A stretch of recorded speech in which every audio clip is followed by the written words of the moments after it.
चंडीगढ़ में कुल 9 Covid care centre पिछले एक महीने के दौरान आनन फानन में बनाए गए, लेकिन ज्यादातर मरीजों से खाली नजर आए। ऑक्यूपेंसी 20 से 30% रही। सेक्टर 23 बाल भवन में बना 13 कोविड केयर सेंटर एक अपवाद साबित हुआ। यहां आज भी 48 कोरोना पेशेंट्स का इलाज हो रहा है। 13 मिशन की इस कामयाबी का श्रेय इसके प्रमुख हरजीत सिंह सभरवाल को जाता है। न्यूज़केप से बातचीत में सभरवाल ने कहा कि उनका ये केंद्र सिर्फ आइसोलेशन सेंटर ही नहीं बल्कि एक पूर्ण कोविड केयर अस्पताल है। सेक्टर 23 के बाल भवन में 13 का ये जो कोविड सेंटर है, ये 2 मई को शुरू हुआ था और उस दिन आपको याद होगा कि हमने इसकी कवरेज की थी। तब इसकी शुरुआत हो रही थी और शुरुआत से पहले ही हम सभरवाल साहब से मिले थे। तब वो काफ़ी इस पूरे सेंटर को लेकर काफ़ी उत्साहित लग रहे थे और अब करीब 22 दिन इस सेंटर को चलते हुए हो गए हैं और हमें ये कहते हुए बड़ी खुशी हो रही है कि इसके अलावा और भी कोविड सेंटर्स यहाँ पर खुले, लेकिन सबसे ज़्यादा सफल सेंटर यही रहा। दूसरे कोविड सेंटर्स ऐसे हैं जहाँ पर लोग नज़र नहीं आ रहे हैं, पेशेंट्स भी नहीं पहुँच रहे हैं, लेकिन ये कोविड सेंटर जो है वो लगातार यहाँ पर पेशेंट्स हैं, उनकी देखभाल हो रही है और चंडीगढ़ का सबसे सफल अगर कोविड सेंटर से कहा जाए तो इसमें कोई गलत नहीं होगा। सभरवाल साहब मेरे साथ मौजूद हैं। सभरवाल साहब, पिछले 22 दिनों में आपने कुल कितने पेशेंट्स यहाँ पर देखे, कितने ठीक हुए, क्या आपके पास डाटा अभी है? पिछले 22 दिन में तकरीबन 228 पेशेंट हमने यहाँ पे एडमिट किए। उसमें से 123 पेशेंट हैं जो बिल्कुल ठीक होकर अपने घरों पे चले गए। 22 पेशेंट्स जो हैं जो हमने एक अपने साथ एक और सेंटर, छोटा आइसोलेशन सेंटर बनाया। जब यहाँ पे पेशेंट की सैचुरेशन ठीक हो जाती है और बाकी पैरामीटर्स भी ठीक हो जाते हैं, पर उनको स्टिल 3-4 दिन की आइसोलेशन चाहिए, तो हमने गुलाटी भवन में उनका अरेंजमेंट किया हो। इस समय भी आज देखेंगे 48 पेशेंट्स यहाँ पे एडमिट हैं। इस कोविड सेंटर की जो सबसे बड़ी बात ये है कि ये आइसोलेशन सेंटर नहीं है। हाँ, ये मैं जानना चाह रहा था कि क्या वजह है कि आपका जो सेंटर है वो सक्सेस रहा है, जबकि बाकी जगह पे जो है उतनी एनकरेजिंग रिस्पॉन्स नहीं है। एक्चुअली हमने पहले दिन से हमारे जो हमने सोच एक थी कि हम लोगों ने आइसोलेशन सेंटर नहीं बनाना, हम पूरा प्रॉपर मेडिकल सेंटर है कोविड का। एक्चुअली हमने तो कोविड हॉस्पिटल ही नाम रखा था। तो यहाँ पे अगर आप देखेंगे 24 घंटे अंदर जो है 3 डॉक्टर, 5 नर्सें, 2 सफाई वाले और 2 सपोर्टिंग स्टाफ 24 घंटे अवेलेबल रहते हैं। और आप सुन के हैरान रहेंगे भी डेली जो हमारा मेडिसन का खर्चा है वो 60,000 से 1 लाख रुपए तक है। एक पेशेंट को 2,500-3,000 रुपए के इंजेक्शन और मेडिसिन हम पर डे दे रहे हैं।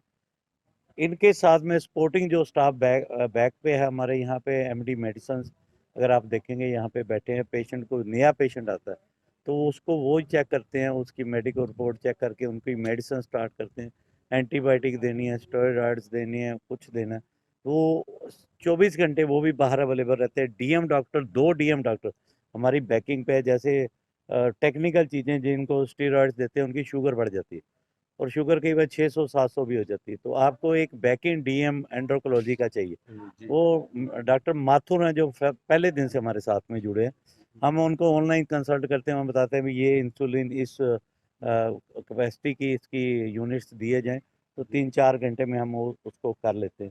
और हमारे साथ चंडीगढ़ की और मोहाली पंचकुला के लोगों के साथ साथ बाहर से भी बहुत लोग जब जिनको पता लगा कि ये एक्चुअल में एक मेडिकल सेंटर है, खाली आइसोलेशन सेंटर, वो बहुत लोग जुड़ रहे हैं और अपना जो कंट्रीब्यूशंस भी हमें वो दे रहे हैं। तो अभी हमने ये देखा कि अब हमें यहाँ पे हमें अपग्रेड करने की बहुत ज़रूरत है, क्योंकि जो हमने हमारे 13 पेशेंट हमने रेफ़र किए थे तो वो प्राइवेट अस्पताल में 4 दिन 6 दिन रहे और बाईपैप मशीन पे रहे और किसी का बिल भी 6 लाख से 8 लाख तक से कम नहीं बना। तो हमने सोचा ये इतनी छोटी सी चीज़ के लिए हम लोगों को रेफ़र कर रहे हैं, लोग लूट रहे हैं, बुरी हालत है, इंसानियत ख़त्म हुई है। तो हमने last week director health services को आपने कहा था कि बाईपैप मशीन्स आपके पास जो हैं वो अवेलेबल हैं, लेकिन मंजूरी की तो वो उनको लेटर दिया हुआ है। कल भी मेरी मीटिंग हुई है। वो कहते हैं हमने जब कोविड सेंटर हमने सोचा था तो हमने ये नहीं सोचा था कि वहाँ पे इतना मेडिकल फैसिलिटी जैसे आप लोग प्रोवाइड करते भी कोई देगा। जी। तो उसके ऊपर वो वर्क कर रहे हैं। मेरा ख्याल आज उनके 2 डॉक्टर्स आएँगे। मैंने उनको बोला भी आप गाइडलाइंस ही दे दो कि अगर बाईपास मशीन चलेगी तो कौन-सा डॉक्टर उसके ऊपर खड़ा रहा, कौन-सा जो असिस्टेंट होगा, ताकि हम वो सारा अरेंजमेंट कर लेंगे हम। क्योंकि हमारे सबसे बड़ी बात है, गुरु नानक साहब जी का हाथ है और विल पावर है हमारे पास। आपसे जब पिछली बार बात हुई थी तो आपने कहा था कि वेंटिलेटर्स का भी आप अरेंजमेंट करेंगे, हाँ। तो उसकी क्या स्थिति है? देखो जी, हमने तो एप्लीकेशन तो दोनों की दी, बाईपैप की और वेंटिलेटर्स की, दोनों की एप्लीकेशन पहले मैंने यशपाल गर्ग जी को दी। जी। वो इमीडिएटली एग्री करके भी हमें बड़ी खुशी है कि आप ये कर रहे हो। फिर उन्होंने कहा भी technical approval director health services से ले लो। तो हमारी बातचीत चल रही है, हम सोच रहे हैं एक स्टेप भी अगर हमें दे देंगे तो दूसरा स्टेप तैयार है। जो बाईपैप मशीन है वो हमारे पास 5 न्यू वाली पड़ी हुई हैं और 5 बंदे जो हैं यहाँ के चंडीगढ़ जिन्होंने स्पॉन्सरशिप ली हुई है कि अगर आप वेंटिलेटर लेते हो तो उसी समय हमारे से चेक 7-7 लाख रुपए का आप लेके स्टार्ट करो। आपको नहीं लगता कि कुछ ज़्यादा ही देरी जो है वो हेल्थ डिपार्टमेंट की तरफ से लगाई जा रही है? क्योंकि ये तो बड़ा क्रिटिकल टाइम है और इस टाइम पे तो बड़ी जल्दी जो है इस तरह की जो मंजूरियाँ वो मिलनी चाहिए। सर ये इन लोगों की ना लिमिटेशंस होती हैं थोड़ी, क्योंकि हर एक चीज़ की अप्रूवल लेनी, क्योंकि कोई भी बंदा ये नहीं चाहता कि कल को कोई ऐसा कुछ हो तो हमारा नाम बीच में। हमें जो हमारे मेंबर्स कह रहे थे आपको पूछना नहीं चाहिए था, लगा देना चाहिए था। मैं कहा अगर इसके ऊपर हमारे बोर्ड पे ये ना लिखा होता ना, in association with Chandigarh administration, तब तो हमने लगा भी देते। और हमारी थोड़ी सी बाइंडिंग है, हमने 3 दिन हो गए मैं अप्रोच कर रहा हूँ डेली उनसे कि आप हम परमिशन दो, हम 2 घंटे के अंदर लगा लें। बाईपैप में कोई भी टेक्निकल नहीं होता कुछ भी। मैं बेसिकल इंजीनियर हूँ, मैंने पूरा स्टडी कर लिया उसको। कोई भी अब लोग घर पे लगा रहे हैं बिना डॉक्टर बिल्कुल, बिल्कुल सही बात। कुछ इतनी सी मशीन है, सेम जैसे ऑक्सीजन देते हैं, ऑक्सीजन एक लेवल 15 लीटर से ऊपर ऑक्सीजन आप दे नहीं सकते। उसके बाद पेशेंट को हैवी ऑक्सीजन की फ्लो चाहिए, तो वो simple just like a booster है। आपको ऑपरेट करना है, कितना बढ़ाना, कितना घटाना। और उसके लिए आपके पास ट्रेन्ड मैन पावर है ही। मेरे पास है, अगर लेना भी पड़ेगा 2-3 लाख महीने का स्टाफ मैं ले लूँगा। वो तो इश्यू नहीं, मेरे बैकिंग पे आईसीयू के डॉक्टर्स हैं, जिनसे मैंने पूछ के उनकी परमिशन लेके लिया है सारा कुछ। बहुत बहुत धन्यवाद थैंक आपका सब्रवाल साहब। तो ये थे सब्रवाल साहब जिनका ये कहना है कि उनकी तरफ से किसी तरह की कोई कमी नहीं है। वेंटिलेटर्स अगर नहीं है या बाईपैप मशीन्स जो उनके पास हैं लेकिन वो उसको ऑपरेट नहीं कर पा रहे हैं, तो वो उसके लिए हमारी जो लेथार्जिक ब्यूरोक्रेसी है उसको हमें जो है दोष देना चाहिए। उम्मीद करते हैं कि चंडीगढ़ प्रशासन इस बात को सुनेगा और इस मसले में तेज़ी से जो है वो डिसीजन लिए जाएंगे, ताकि जो समय निकलता जा रहा है हाथ से और जो कीमती जानें जो जा रही हैं उनको किसी न किसी तरह से बचाया जा सके। धन्यवाद। सोशल एक्टिविस्ट विनोद वशिष्ठ का मानना है कि 13 ही 13 मिशन को बड़े अस्पताल चलाने का अनुभव है और इसका लाभ इन्हें इस केंद्र को सफलतापूर्वक चलाने में भी मिला है। वशिष्ठ साहब, आज आपने यहाँ पर जो है वो लंगर की सेवा आज की है। ये वाला कोविड सेंटर जो है वो काफ़ी बेटर मैनेज लग रहा है, लेकिन बाकी सेंटर्स का क्या हाल है, थोड़ा वो उसके बारे में। देखिए, पिछले महीने लास्ट सप्ताह में चंडीगढ़ के एडवाइज़र साहब ने जब कोरोना के केसेस एकदम से बढ़ने लग पड़े, ऐसा लगने लग पड़ा कि जो शहर के सरकारी हॉस्पिटल हैं या प्राइवेट हॉस्पिटल हैं, वो सभी केस लोड को संभाल नहीं पाएंगे। तो उन्होंने शहर की सामाजिक चैरिटेबल संस्थाओं को अपील की कि जहाँ पे आप कोविड सेंटर, ऑक्सीजन बेड्स वाले सेंटर बनाइए। और जो ये 23 सेक्टर वाली 13 ही 13 संगठन है, ये सबसे पहले इन्होंने आके उनको अप्रोच किया और ये सेंटर सबसे पहले चंडीगढ़ में आया। उसके बाद कुछ सेंटर और आए, आज टोटल 9 सेंटर बन चुके हैं।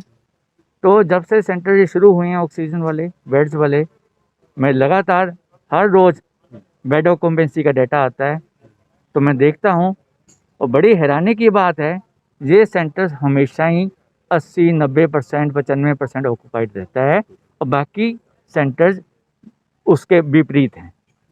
रोज़ हमें फ़ोन लोग करते हैं कि हमें बीमार हैं, जहाँ है, सभी में हम यही सुनता हूँ कि हमें वो सबसे पहली प्रायोरिटी उनकी 23 सेक्टर बाल भवन, इनका जो है 13 ही 13 संगठन का कोविड सेंटर इसी की रहती है।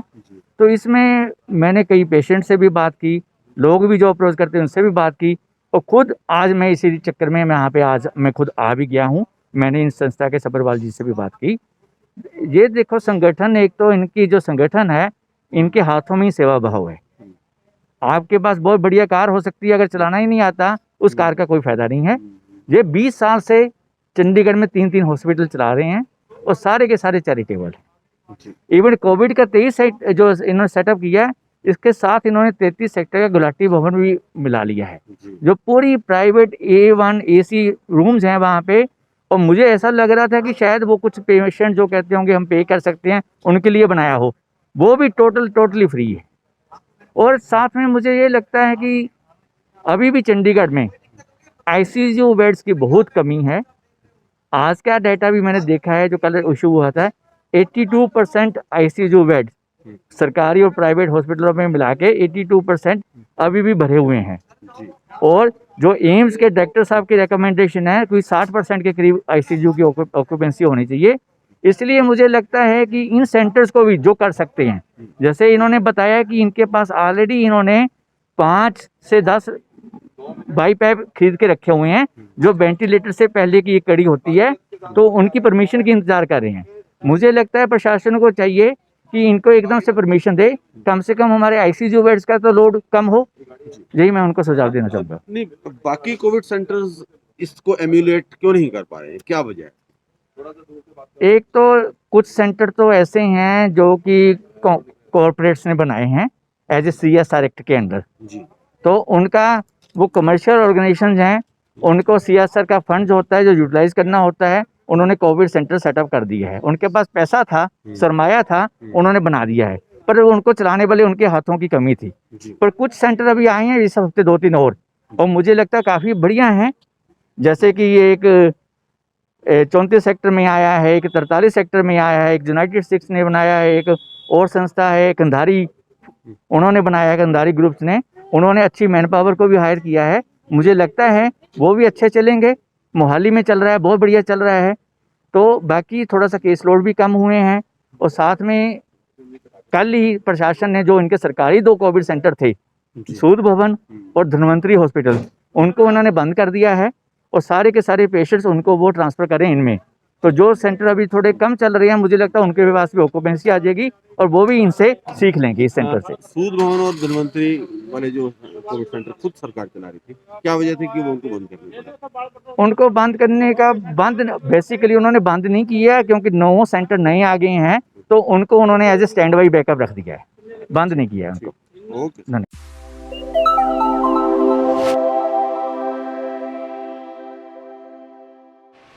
कोरोना महामारी के दौरान स्वयंसेवी संगठनों ने अपने अपने तरीके से पीड़ितों की सहायता करने का प्रयास किया है। ऐसी ही एक संस्था एक कदम मानवता की ओर है। यंग प्रोफेशनल्स द्वारा बनाई गई ये संस्था यूँ तो ब्लड डोनेशन वगैरह के माध्यम से सेवा का काम करती है, पर आजकल ये कोविड केंद्रों और अस्पतालों में दोपहर का खाना मुहैया करवा रही है।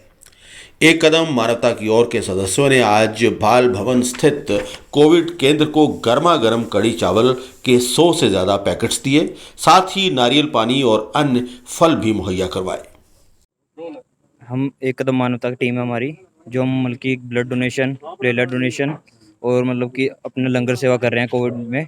हमारी फुल टीम है, अपने मोहन जी हमारे साथ, अपनी पूरी टीम हमारी सेवा करती रहती है डेली। अपने हमें आज हमारा 13वां दिन है लंगर सेवा का। ओके, अब कहाँ लंगर आप? सर लंगर हमारा अपना लेबर्स को होगी, सेक्टर 20 लेबर चौक, अपना जुग्गा होगी, स्लिम एरियस वगैरह जो है सब में देते हैं सर हम, ऑल ट्राई सिटी में।